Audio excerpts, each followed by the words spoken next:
السلام علیکم ناظرین، میں ہوں ادریس احمد سومرو۔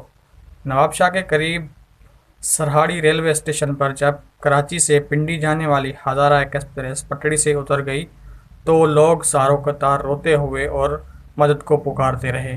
حکومتی اداروں اور سرکاری مشینری کے پہنچنے سے پہلے وہاں مقامی لوگ پہنچے اور اوپر بوگیوں پر چڑھ کر شیشے توڑ کر لوگوں کو باہر نکالا۔ ٹرین کے الٹنے کی خبر سن کر کوئی پانی کا کولر لے کر آیا، کسی نے شربت کا کولر لایا تو کوئی بریانی اور بچوں کے لیے دودھ لے کر آیا۔ 47 ڈگری کی گرمی میں اگر آپ اندر پھنسے ہوئے ہیں اور آپ کو پانی نہ ملے تو آپ کی موت یقینی ہوتی ہے۔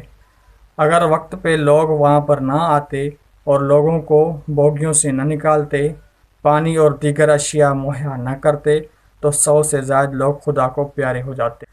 زخمیوں کو اسپتال لایا گیا تو بلڈ کا عطیہ دینے کے لیے ہزاروں نوجوان اور میری بہنیں خون دینے کے لیے پہنچ گئی اور صرف 2 گھنٹوں میں 1000 بوتلیں خون کی جمع کروائیں۔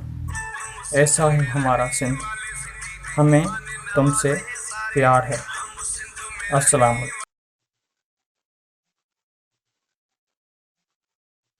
سانچو دین مذہب آہے انسان سا محبت، سانچو دین مذہب آہے انسان سا محبت، آہے انسان سا محبت، اساں سچل جڑو صوفی سچو انسان کا چاہیوں، اساں سچل جڑو صوفی سچو انسان کا چاہیوں، نہ کی جھیڑا نہ کی جنگوں نہ